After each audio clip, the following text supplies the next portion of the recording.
नमस्कार, मैं हूं आनंद शर्मा और आप देख रहे हैं इंडिया अब तक समाचार। हम लोग कुछ न कुछ नई जानकारियां लाने का प्रयास किया करते हैं और इसी प्रयास में हमने शुरू किया है एक शो जिसका नाम है मेडी टॉक। मेडी टॉक से तात्पर्य ये है कि मेडिकल रिलेटेड जानकारियां आप तक पहुंच पाए, इसके लिए इस कार्यक्रम का की शुरुआत की गई है। ये जो कार्यक्रम है इसके दौरान हम लोग जलगांव में, जलगांव से बाहर जो डॉक्टर्स हैं उनसे जानकारियां लेकर आपकी सेहत के बारे में आपको बताया जा सकता है। ऐसी जानकारियां हम उनसे लेने का प्रयास करेंगे। आज पहले एपिसोड में हमारे साथ जलगांव के ही डॉक्टर हैं और जलगांव के जो डॉक्टर हैं वो एक बहुत ही महत्वपूर्ण जानकारी देने वाले हैं। हमारे साथ हैं जलगांव के डॉक्टर चेतन रमेश चौधरी सर। नमस्कार। चेतन रमेश चौधरी इनका नाम है। 2015 में इन्होंने मेडिकल की पढ़ाई जो है वो ख़त्म की और 2018 में इन्होंने जलगांव में अस्पताल खोला। इस दौरान ये प्रैक्टिस कर रहे थे, ये आप लोगों के लिए और तैयार हो रहे थे, अपनी प्रतिभा को और निखार रहे थे। दरअसल आप लोगों को बताता चलो कि जलगांव में केमिस्ट भवन जहाँ पर है, वहाँ पर एक हॉस्पिटल है न्यूरो सर्जन का, और वो न्यूरो सर्जन सर ही हैं। चौधरी न्यूरो हॉस्पिटल, ये इनके अस्पताल का नाम है और काफ़ी अच्छी सेवाएं दे रहे हैं। काफ़ी बेहतरीन जो भी सहयोग मिल रहा है लोगों को वो बहुत अच्छा मिल रहा है। ये एमडी भी हैं और डीएम भी हैं, न्यूरो के लिए स्पेशलिस्ट हैं ये। न्यूरो मतलब दिमाग से जुड़ी जो जानकारियाँ रहती है, दिमाग से जुड़ी जो बीमारियाँ रहती है उसको शायद न्यूरो में लेते हैं। तो सर से आज हम लोग बातचीत करेंगे अभी जो बीमारी चल रही है लेटेस्ट, जिसके बारे में लोग चाहते हैं कि जानकारी मिले, जीबीएस। शुरुआत करेंगे हम सर से बातचीत की और सर के साथ इंटरव्यू का। सर, सबसे पहले तो आप हमारे स्टूडियो पर आए, इसके लिए आपका बहुत सारा शुक्रिया। सर, सबसे पहला सवाल तो लोगों के दिमाग में ये, जीबीएस है क्या? क्या चीज़ है जीबीएस? तो जीबीएस मतलब गुलियन बारी सिंड्रोम, ये नसों का बीमारी रहता है। हम्म, जीबीएस के बीमारी मतलब मज्जा तंतु की जो नसें है वो हम्म, कमज़ोर होती जाती है बीमारी में। हम्म, उसमें ये नसों पे अपने जो डब्ल्यूबीसीज मतलब वाइट ब्लड सेल्स रहते हैं हम्म, वो अटैक करते हैं। अच्छा। वो जो एंटीबॉडीज़ बनाते हैं उससे अपनी नसों पे अटैक होता है, हम्म, तो उसके वजह से जीबीएस का बीमारी होता है। ओके। तो ये जो बीमारी है ये ऑटोइम्यून डिसऑर्डर का एक प्रकार है। हम्म, उसमें डब्ल्यूबीसी जो बैक्टीरिया वायरसेस एलिमिनेट करने के लिए जो एंटीबॉडीज़ बनाती है वो हम्म, अपने ही नसों पे अटैक करती है। तो एंटीबॉडीज जो है वो दोस्त कौन है वो दुश्मन कौन है वो पहचान नहीं पाते हैं। पहचानते नहीं है। तो वो जैसे बैक्टीरिया वायरस को एलिमिनेट करने का काम करते हैं हम्म, वैसे कभी कभी नसों पे भी अटैक करने लगते हैं, तो नसें कमज़ोर होती जाती है। तो वही जीबीएस का बीमारी है। सर, कितनी गंभीर हो सकती है जीबीएस की अभी बीमारी जो देखो है? जीबीएस का बीमारी कैसा है, उसमें स्टेजेस रहते हैं। हम्म, कुछ पेशेंट को माइल्ड जीबीएस होगा, वो अपने आप ही ठीक हो जाएंगे। कुछ हम्म, पेशेंट को मॉडरेट जीबीएस होगा, उनमें थोड़ा हम्म, कमजोरी ज़्यादा रहेगा, हम्म, वो बेड रिडन होंगे। हम्म, और कुछ पेशेंट को सीवियर जीबीएस हो सकता है हम्म, कि वो पेशेंट को वेंटिलेटर लग सकता है। अच्छा। उनमें ब्लड प्रेशर हार्ट रेट कम ज़्यादा हो सकता है, ऑटोनॉमिक डिसफंक्शन हो सकता है, उसको सीवियर जीबीएस बोलते हैं। अच्छा तो सर। सीवियर जीबीएस में वेंटिलेटर की आवश्यकता पड़ती है पेशेंट को। लेकिन हर एक पेशेंट जिसको जीबीएस हुआ वो सीवियर ही होगा ऐसे ज़रूरी नहीं है। हम्म, कुछ पेशेंट माइल्ड जो पेशेंट लेते हैं उनको थोड़ा बहुत कमजोरी होता है, वो ठीक हो जाते हैं जल्दी। हम्म, जो मॉडरेट है उनको थोड़ा अधिक समय लगता है और जो सीवियर है उनको ज़्यादा समय लगता है।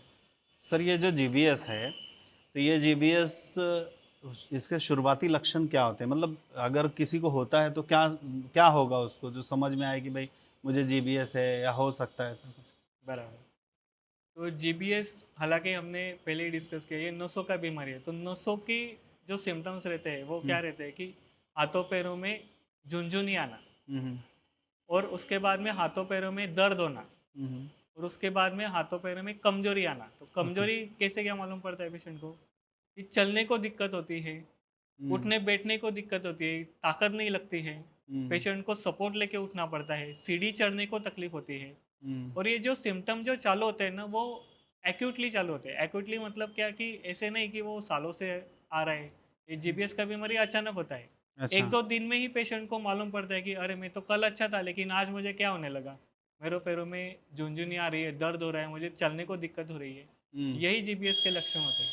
और जनरली कैसा है कि उसमें कुछ प्रकार रहते हैं जीबीएस में, लेकिन कॉमन प्रकार जो रहता है वो पैरों में से चालू होता है अच्छा। और धीरे धीरे ऊपर बढ़ते जाता है। तो पैरों में कमजोरी पहले आएगा, फिर बाद में धीरे धीरे ऊपर तक आएगा, हाथ में कमजोरी आने लगेगा, फिर धीरे धीरे बढ़ते बढ़ते गले में भी कमजोरी आता है, निगलने को तकलीफ होता है, सांस लेने को तकलीफ होता है। तो ऐसे धीरे धीरे वो बढ़ते जाता है। लेकिन हर एक पेशेंट में इतना सीवियरिटी होगा ही ऐसा ज़रूरी नहीं है। कुछ पेशेंट का जीबीएस सिर्फ पैरों में सीमित रह सकता है, कुछ पेशेंट का सिर्फ हाथों में सीमित रह सकता है, ऐसे भी हो सकता है। सर जो मतलब इसका कोई विशिष्ट कारण भी होता है क्या, क्या नहीं? बराबर। अभी जीबीएस का बीमारी का विशिष्ट कारण होता है, वो जनरली इन्फेक्शन के बाद में होती है, मतलब पोस्ट इन्फेक्शन ऑटोइम्यून डिसऑर्डर कहा जाता है उसको। कोई वायरल इन्फेक्शन या बैक्टीरियल इन्फेक्शन जब शरीर में बैक्टीरिया और वायरसेस प्रवेश करते हैं, तो अपने वाइट ब्लड सेल्स जो अपने शरीर की आर्मी रहती है, उनका काम क्या है कि जो वायरसेस आए, बैक्टीरिया आए, उनको शरीर से बाहर निकालना, उनको न्यूट्रलाइज करना। तो उस प्रोसेस में उनको कुछ इंस्ट्रूमेंट्स लगते हैं उनको निकालने के लिए। वो इंस्ट्रूमेंट मतलब एंटीबॉडी। तो वाइट ब्लड सेल एंटीबॉडी बनाते हैं, वो एंटीबॉडी बैक्टीरिया और वायरसेस को न्यूट्रलाइज करके बाहर निकालता है शरीर से। लेकिन अभी जीबीएस में क्या होता है कि अभी नेचर है, निसर्ग है, तो जो वायरस और बैक्टीरिया का एंटीजन जिस पे एंटीबॉडी अटैक करने वाला है, जिसको पहचानने वाला है कि ये वायरस है, बैक्टीरिया है, वही एंटीजन अपने नसों पे रह सकता है। अच्छा। तो हर एक पेशेंट में, हर एक पर्सन में नहीं रहेगा, लाखों में एक आध पर्सन का ऐसा होता है कि वायरस का एंटीजन, बैक्टीरिया का एंटीजन और नसों का एंटीजन वो सिमिलरिटी हो सकता है उसमें। तो एंटीबॉडी जो बैक्टीरिया वायरस पे अटैक करके उसको निकालने वाला है, वो पहचान नहीं पाता है कि ये बैक्टीरिया वायरस है या नस है, क्योंकि एंटीजन तो नसों पे भी है और बैक्टीरिया पे भी है। तो वो पहचान नहीं पाता है। तो क्या होता है कि जैसे वायरस बैक्टीरिया तो निकल गया, उसके साथ में वो अपने नसों पे भी अटैक करने लगता है, नर्व्स पे। तो उसकी वजह से नसों में कमजोरी आने लगती है। फिर क्या होता है कि जैसे वायरस बैक्टीरिया का प्रोडक्शन एक हफ्ते तक चलता है शरीर में, फिर बैक्टीरिया वायरस से जैसे निकल जाए, एंटीबॉडी धीरे धीरे कम होने लगती है। वैसे ही जीबीएस में भी एक हफ्ता, 10 दिन, 15 दिन तक एंटीबॉडीज अपनी नसों पर अटैक करते रहती है, तो बीमारी बढ़ते जाता है। फिर धीरे धीरे जैसे एंटीबॉडीज़ का प्रोडक्शन कम होने लगता है, वैसे फिर धीरे धीरे बीमारी अच्छा होने लगता है। सर अभी पूना की बात हुई थी, पूना में बहुत सारे इसके पेशेंट्स मतलब मिल रहे हैं। बराबर। अभी तक तो ऐसी जानकारी हुई है कि टोटल 11 लोग जो हैं वो इससे उसकी मौत हुई है। बराबर। पूना में जो था वो पहले पानी के इन्फेक्शन से कुछ तो भी हुआ था, तो क्या है वो स्टोरी? तो देखो कैसा है कि पूना में क्लस्टरिंग हुआ। पहले गैस्ट्रोएंटेराइटिस का एपिडेमिक हुआ, वो जो दूषित पानी की वजह से लोगों को गैस्ट्रोएंटेराइटिस हुआ। और उसके बाद में बहुत सारे लोगों को गैस्ट्रोएंटेराइटिस होने के बाद में कुछ लोगों को जीबीएस का बीमारी हुआ। अभी नेशनल इंस्टीट्यूट ऑफ वायरोलॉजी जो एपेक्स इंस्टीट्यूट है, जो इसमें रिसर्च करती है बैक्टीरिया वायरसेस, उन्होंने जीबीएस के पेशेंट को स्टूल सैंपल लिए, ब्लड सैंपल्स लिए, तो उसमें उनको कॉमन सोर्स आइडेंटिफाई कि ये जो एपिडेमिक हुआ गैस्ट्रोएंटेराइटिस का, वो कैम्पाइलोबैक्टर जेजुनी के बैक्टीरिया की वजह से हुआ। अच्छा। अभी वो कैम्पाइलोबैक्टर सिटी में फैल गया, उसने लोगों को गैस्ट्रोएंटेराइटिस किया। तो कुछ लोगों में, जैसे हमने पहले डिस्कस किया कि एंटीबॉडी क्रॉस रिएक्टिविटी हुआ बैक्टीरिया की वजह से, तो उनमें जीबीएस हुआ। समझो 250-300 लोगों को जीबीएस हुआ। तो ये बैक्टीरियल इन्फेक्शन के कारण ही वो जीबीएस हुआ है पूना में, ये प्रूव हुआ है। और ऐसे जब एपिडेमिक होता है तो उसमें जीबीएस के केसेस का क्लस्टरिंग हो सकता है। जैसे कोविड के टाइम में भी जीबीएस की पेशेंट की संख्या बढ़ी हुई थी। बढ़ी हुई। सर एक चीज़ कोविड का आपने बताया, मुझे ये बताइए, हमारे दर्शक ये जरूर जानना चाहेंगे, क्या ये कोविड के जैसे ही संक्रमक एक दूसरे से आ सकता है? कोई किसी के पास बैठ रहा है, बात कर रहा है, हाथ मिला रहा है, इससे जीबीएस फैल सकता है क्या? वेरी गुड, ये बहुत इंपॉर्टेंट सवाल है। जीबीएस ये संक्रमण होने वाला बीमारी नहीं है। वो एक पेशेंट को हो गया तो वो इसमें ही रहेगा। मतलब ऐसा डरने वाली बात नहीं कि हमारे घर में किसी को जीबीएस हो गया है तो मुझे भी हो जाएगा, ऐसी कोई बात नहीं है। वो पेशेंट के एंटीबॉडीज, एंटीजेंस वो बैक्टीरिया से जुड़े उसमें साधन था, इसलिए उनको ही जीबीएस हुआ। वो जीबीएस उसमें हुआ इसलिए वो नेजल सिक्रीशंस या स्टूल सिक्रेशंस, सलाइवरी सिक्रेशंस, उसमें आपको फैलने की संभावना बिल्कुल जीरो रहती है दूसरे पेशेंट को। मतलब संक्रामक बीमारी नहीं है, बीमारी कोई नहीं है। ऐसा ना सोचे कि भाई हम डर रहे हैं, किसी से हाथ नहीं मिला रहे पे किसी को जीबीएस हो गया। तो कोरोना में तो बहुत हाल ही खराब थे सभी के। नहीं, वैसा संक्रमण जीपीएस की बीमारी संक्रमित वैसी बीमारी नहीं वैसी है। बीमारी तो नहीं जो है। पेशेंट को है उसमें ही वो सीमित रहता है। अच्छा। दूसरे पेशेंट को होना है, दूसरे पर्सन को होना है, तो उसमें वो वायरल या बैक्टीरियल इन्फेक्शन होके अगर उसका क्रॉस रिएक्टिविटी उनके नर्व्स पे हुआ तो ही बराबर। उनको होने की संभावना है। ऐसा नहीं है, मतलब ये डरने की बात नहीं है कि आपके दोस्त को अगर जीबीएस हुआ है तो आप उसके पास ना जाए। कोरोना में तो बाप बेटे के पास नहीं जा पा रहा था। नहीं नहीं ऐसा नहीं है कुछ भी नहीं नहीं, बीमारी। जीबीएस हो गया तो वो संक्रमित नहीं है, ऐसी कोई भी डरने वाली बात नहीं है। आप अपने पेशेंट्स का बिल्कुल पूरी तरीके से ख्याल रख सकते हैं, उनके पास जा सकते हैं, उनका सब केयर ले सकते हैं। सर जीबीएस अगर किसी को हो जाता है तो कितने दिनों में क्योर हो जाता है वो आदमी? बराबर। तो देखो, हमने डिस्कस किया कि जीबीएच जो है माइल्ड हो सकता है, मॉडरेट हो सकता है या सीवियर हो सकता है। हम्म। तो generally on an average 2 to 4 weeks, मतलब 2 से 4 हफ्ता ये बीमारी से कवर होने को लगता है। हम्म। लेकिन रेयरली, मतलब जिसको बहुत सीवियर जीबीएस हुआ उसको कभी कभी 3 से 6 महीना भी लग सकता है रिकवर होने को। लेकिन अभी 100 पेशेंट में से हम देखा जाए तो 100 पेशेंट में से माइल्ड जीबीएस होने वाले समझो 60 से 70% पेशेंट रहते हैं। 10-20% पेशेंट मॉडरेट जीबीएस वाले रहते हैं और 10% पेशेंट सीवियर जीबीएस वाले रहते हैं। सर कोरोना जब हुआ था लोगों को, तो कोरोना के बाद जो भी मेडिसिन वगैरह दी गई उस वक्त कोई एक रेमडेसिविर। रेमडेसिविर दिया जा रहा था, तो उससे फ्यूचर में बहुत सारे लोगों को परेशानियां बढ़ी। बहुत सारी नई बीमारियां जो नहीं होनी चाहिए थी, नहीं हो सकती थी, या उनमें आनुवंशिक भी नहीं थी, वो भी हो गई है। ऐसा तो इसमें कोई ऐसा खतरा है क्या जीबीएस में कि कोई दवाई अगर हुआ तो फिर वैसा कुछ हो सकता है? नहीं नहीं, कोई ऐसे नई कुछ नहीं है। जीबीएस की बीमारी के 2 स्टैंडर्ड ट्रीटमेंट ऑप्शंस रहते हैं। बीमारी? एक मतलब इम्यूनोग्लोबुलिन के इंजेक्शंस रहते हैं उसमें, हम्म। उनका कोर्स रहता है, वो 5 दिन में कोर्स रहता है उसका। हम्म। और 2 ग्राम/किलोग्राम ऐसा टोटल डोज रहता है, हम्म। वो 5 दिन में देना रहता है। और दूसरा ट्रीटमेंट ऑप्शन है कि प्लाज्मा फेरेसिस। जैसे ब्लड फिल्टर करते हैं हीमोडायलिसिस में, वैसे ही प्लाज्मा फेरेसिस मतलब प्लाज्मा फिल्टर करते हैं। बराबर। तो अपना एम क्या है कि जो एंटीबॉडीज नर्व को हार्म कर रही है उसको जल्दी से जल्दी निकालना। निकालना। तो ये 2 ट्रीटमेंट ऑप्शन है उनका। लॉन्ग टर्म में ये दोनों ट्रीटमेंट ऑप्शन का कोई भी साइड इफेक्ट नहीं है। हम्म। लेकिन जब ट्रीटमेंट चालू रहता है तो मॉनिटरिंग करके ही ट्रीटमेंट करना पड़ता है, क्योंकि उसमें heart rate monitoring, blood pressure monitoring, ये सब करके ही ट्रीटमेंट करना पड़ता है। सर जो जीबीएस है इसमें कितनी, मतलब कोई कोरोना में तो अच्छे अच्छे लोग इसलिए भी मर गए क्योंकि उनके पास पैसे नहीं थे बराबर। इलाज के लिए। बराबर। अभी ये क्या, किस तरीके से, कितनी खतरनाक बीमारी और कितना इसमें खर्च आ सकता है अगर किसी को हो गया? बराबर। तो क्या ये बहुत ज़्यादा खर्चीला है? अभी और अगर देखो, सर खर्चीला भी है, दूसरा बीच में सॉरी, अगर खर्चीला भी है तो क्या जो अभी मेडिक्लेम्स हैं कवर करते हैं क्या इसको, ऐसा कुछ? तो देखो, हमने 2 तरीके के ट्रीटमेंट ऑप्शन डिस्कस किए। एक तो इम्यूनोग्लोबुलिन इंजेक्शंस है, वो साधारण उसका जो कॉस्ट रहता है वो 2 से 3 लाख रुपए एक पेशेंट को आ सकता है, अच्छा। On an average 50 to 60 kg person के लिए। हम्म। और जो प्लाज्मा फेरेसिस का जो ट्रीटमेंट है वो 10 दिन चलता है। एक एक दिन छोड़ के एक एक साइकिल, ऐसे 5 साइकिल करने रहते हैं अपने को ब्लड फिल्टर करने के। तो उसका भी कॉस्ट साधारण से 1 से 1.5 लाख तक आ सकता है। लेकिन अभी ये जो ट्रीटमेंट है जीबीएस का वो मेडिक्लेम कवर है। ओके। हाँ, कवर वो कर रखा है। किसी का मेडिक्लेम रहेगा, हेल्थ पॉलिसी रहेगा, तो surely you will get reimbursement और you can get treatment in cashless in some hospitals. And अभी गवर्नमेंट से भी अभी अपने जलगांव सिविल में कुछ जीबीएस के पेशेंट जी। एडमिट हुए, हाँ हाँ। तो उनको गवर्नमेंट से इम्यूनोग्लोबुलिन के इंजेक्शन अवेलेबल कराए दिए करवा गए के और उनका ट्रीटमेंट होके वो अच्छे होके घर पे भी गए। अगर सरकार का तो काम ही है, सरकार को तो करना ही पड़ेगा सब कुछ। लेकिन अगर निजी अस्पताल में जाते हैं तो उनको 2-2.5 लाख रुपए का खर्चा आ सकता है। है।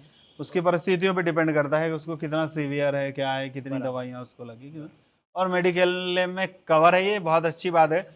मेडिक्लेम सर, मेडिक्लेम लोग निकालते नहीं हैं। बराबर। मैं मेरे स्टाफ्स को भी बोला करता हूँ कि मेडिक्लेम निकाल लो, हम्म।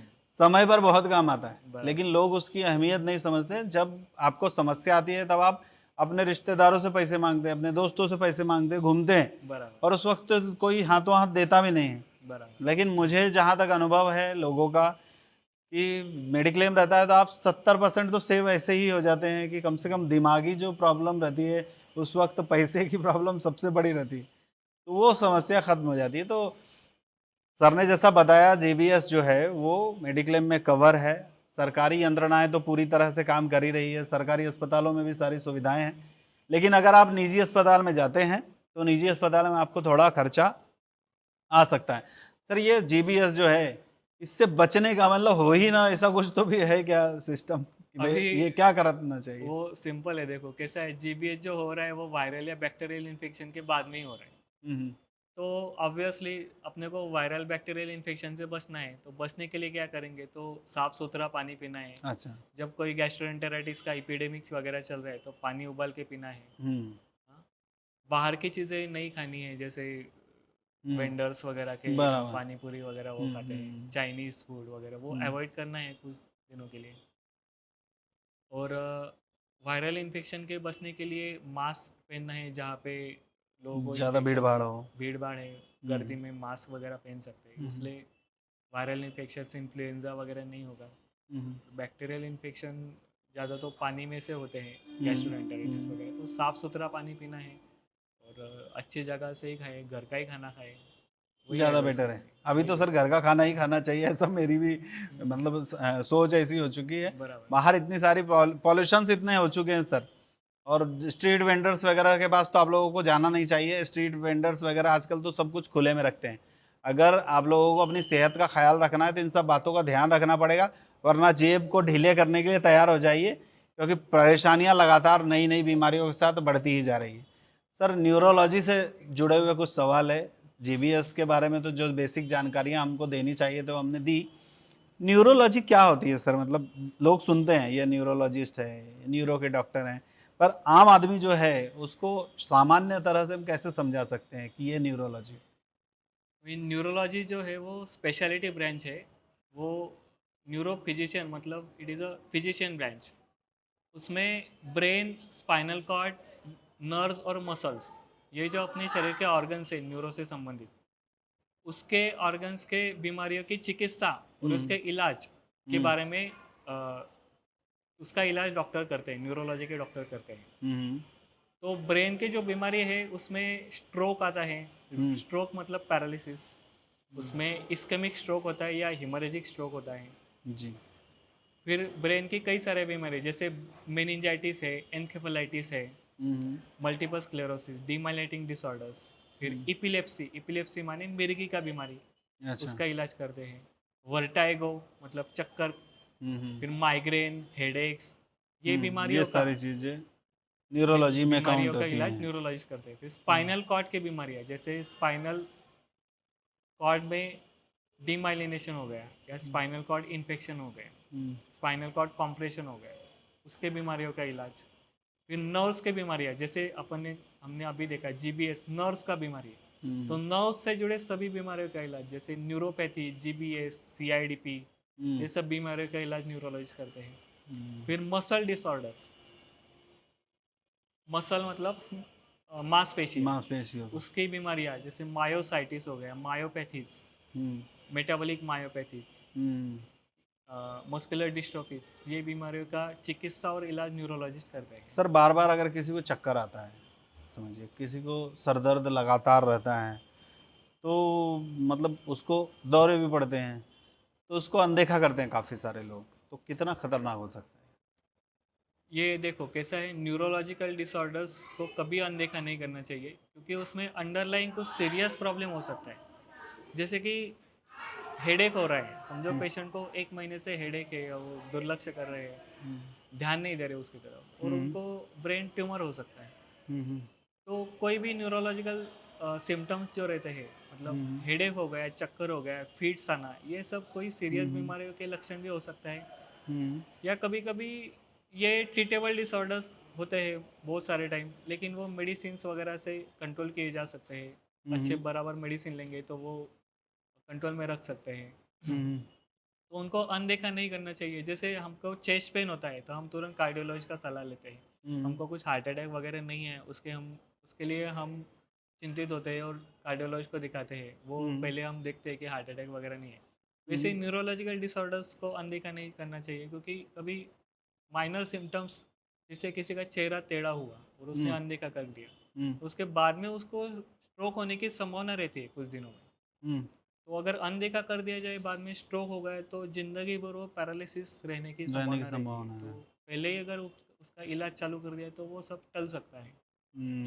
सर, ब्रेन स्ट्रोक, इसके क्या लक्षण होते हैं? मतलब मेरे ब्रेन स्ट्रोक हो रहा है, इसको ऐसे कैसे तुरंत कैसे पहचाने? देर तो खतरनाक हो सकती है, तो तुरंत कैसे पहचान सकते हैं उसको? ब्रेन स्ट्रोक उसके नाम में ही है, स्ट्रोक मतलब वो अचानक आता है, हम्म सेकंड्स में आता है। तो अचानक से किसी का चेहरा टेढ़ा हो रहा है, अचानक से एक हाथ में एक पैर में कमजोरी आने लगा, अचानक बोलने में तकलीफ होने लगा, तो ये ब्रेन स्ट्रोक के लक्षण रहते हैं। लक्षण। उनको तुरंत ऐसा अगर होता है तो हम्म तुरंत न्यूरोलॉजिस्ट का सलाह लेना चाहिए, क्योंकि इमीडिएट ट्रीटमेंट्स अवेलेबल है। हम्म स्ट्रोक रिवर्सल ट्रीटमेंट अवेलेबल है nowadays, with in 4 hours patient hospital में पहुंचते हैं। हम्म तो अगर खून की नस में गुठली होती है तो उसको पिघलने का इंजेक्शन दिया जा सकता है। तो इमरजेंसी ट्रीटमेंट बहुत ज़रूरी है उसके लिए। ध्यान रखिए इस बात को, जो सर ने बताया है ये बहुत महत्वपूर्ण बात आपने सर बताई, कि अगर इस तरीके से आपको लगता है कुछ कि हाथ पैर में प्रॉब्लम्स हो रही है, या सर ने जो भी लक्षण बताए हैं वो आपको अगर दिखता है, तो इग्नोर ना करें, खतरनाक हो सकता है आगे चल के। 4 घंटे के बाद प्रॉब्लम और ज़्यादा बढ़ सकती है कम होने के बजाय। इन सब बातों का आप ध्यान रखिए। सर, बच्चों में न्यूरोलॉजिकल जो प्रॉब्लम्स है वो अचानक क्यों बढ़ रही है, या बढ़ रही है क्या?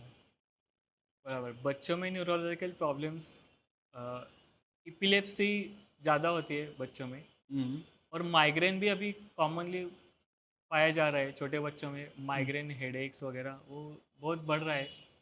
और मुझे ऐसा लगता है कि ये जो लाइफस्टाइल चेंजेस है, जल्दी ना सोना, नींद बराबर न होना, मोबाइल ज़्यादा देखना, ये उसके प्रमुख कारण दिखे हैं कि उसमें माइग्रेन और एपिलेप्सी ज़्यादा होने की संभावना बढ़ रही है।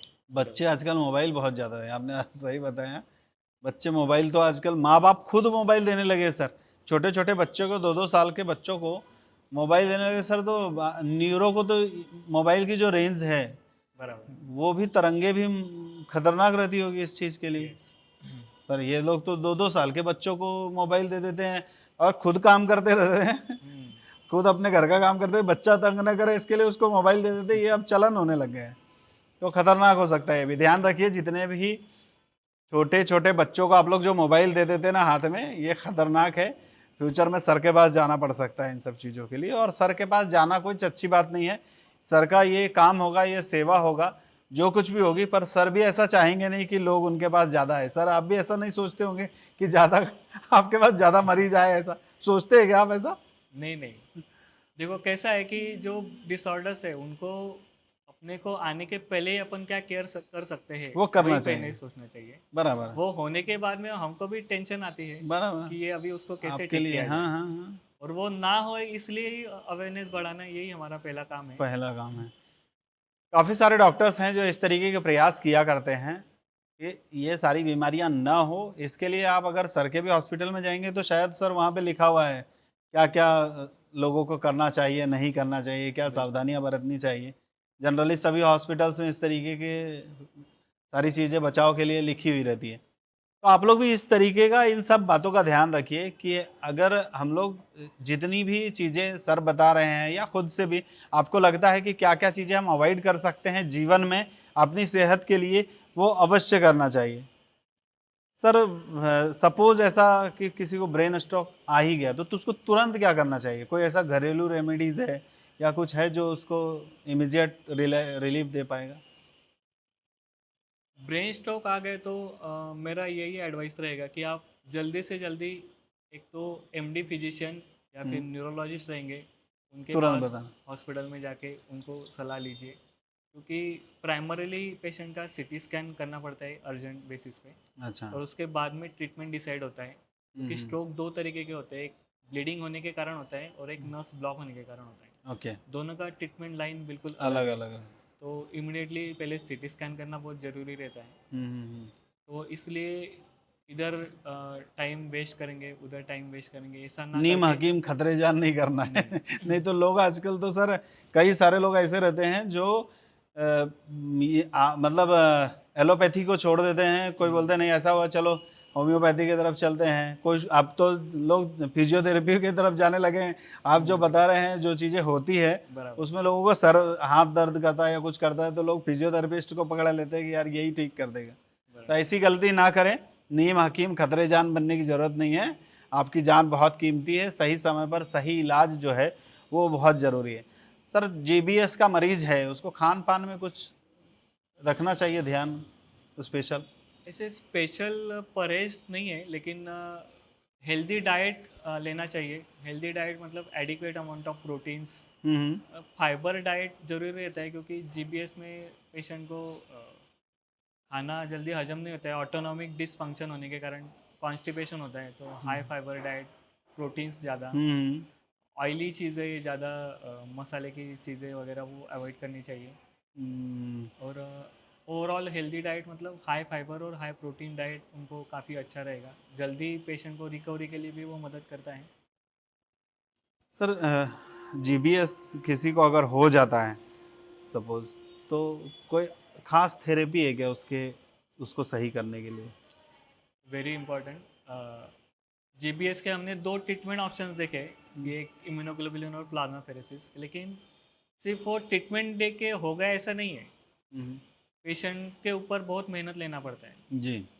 उसको फिजियोथेरेपी कराना पड़ता है, उसके मसल्स का एक्सरसाइज कराना पड़ता है, क्योंकि वो मसल्स नर्व्स डैमेज होने की वजह से मसल्स लूले पड़ जाते हैं। बराबर। तो उनमें वापस जान आने के लिए उनका फिजियोथेरेपी, स्टिमुलेशन, ये लंबे समय तक रिहेबिलिटेशन करना पड़ता है। चलेगा वो जो हाँ, अगर किसी को तभी जीबीएस वो होता है पूरी रिकवरी होती है पेशेंट को। उसको पूरा। अनदेखा कर दिया फिर सिर्फ ट्रीटमेंट लेके पेशेंट रिकवर हो गया ऐसा नहीं है। सब चीज़ें करनी पड़ती है, सब मतलब चीज़ों का ये सब इम्पोर्टेंस। मिक्सअप उसके अंदर रहता है। जो भी इलाज होते हैं वो इसी तरीके से सारे मिक्सअप होते हैं। दवाइयों का भी रहता है, बराबर। थेरेपी का भी काम फिजियोथेरेपी। उसके अंदर रहता है। सर जीबीएस के बारे में आपने बहुत सारी जानकारियाँ दी। न्यूरो से रिलेटेड जो जानकारियाँ थी वो आपने काफ़ी सारी दी हैं। कुछ और आप हमारे दर्शकों को आखिरी पड़ाव में बताना चाहेंगे? हेल्थ रिलेटेड कोई सजेशन देना चाहेंगे? हेल्थ रिलेटेड सजेशन, अभी जो मोबाइल एरा है हाँ। उसमें मोबाइल का इस्तेमाल कम रखिए। रात को 10 बजे के बाद में मोबाइल नहीं देखिए। नींद बराबर लीजिए। नींद इतना इम्पोर्टेंट एस्पेक्ट है हमारी लाइफ में, लेकिन सब लोग अनदेखा करते हैं। नींद बराबर नहीं लेते हैं। कम से कम 7 से 8 घंटा नींद तो चाहिए ही चाहिए। अगर वो बराबर लेंगे तो बहुत सारी बीमारियां कम हो सकती है। Migraines, stress, blood pressure, diabetes, ये बीमारियां कम हो सकती कम है। हो सकती है। और रेगुलर थोड़ी देर तो एक्सरसाइज करना ज़रूरी है, 15 मिनट 20 मिनट ये घर भी पे है सर भी। मुद्दा है कि लोग एक्सरसाइज आजकल लगभग छोड़ दिए हैं। मतलब लोग रात को देर तक जागते हैं, सुबह देर तक सोते हैं, उसमें मैं भी शामिल हूँ। तो ऐसा नहीं करना है। हम लोगों को अपनी सेहत का अगर ध्यान रखना है तो एक्सरसाइज वगैरह सब करते रहना है। और सर ने जैसा बताया है 10 बजे के बाद मोबाइल छोड़ दीजिए। आपकी सेहत के लिए आप जितना भी कुछ कर सकते हैं वो करना चाहिए। देखिए पैसा लगेगा सर वो अलग बात है, लेकिन जो सेहत खराब होती है उसको तो कोई वापस ला नहीं सकता है। जो डैमेज हो जाता है रिपेयर ही होता है शरीर। तो फिर जो ओरिजिनल रहता है उसको आप लोग रिपेयर कर देते हैं, ओरिजिनल तो नहीं आ सकता है। तो ध्यान रखिए इस बात को। हमारे साथ चेतन सर थे, चेतन चौधरी, जो अपना समय निकालकर, कीमती समय निकालकर हमारे स्टूडियो में आए, आप लोगों को जानकारी देने के लिए आए। आप लोगों को इनके द्वारा दी गई जानकारी कितना काम आती है ये कमेंट में ज़रूर बताइए। इस बात को ध्यान रखिए कि इन्होंने जो कुछ भी बोला है, जो कुछ भी कहा है, वो बहुत ही ज़्यादा ज़रूरी बातें हैं। तो आप लोग इन सब बातों को अगर फॉलो करेंगे तो शायद आपका शरीर जो है वो डैमेज होने से बच जाए।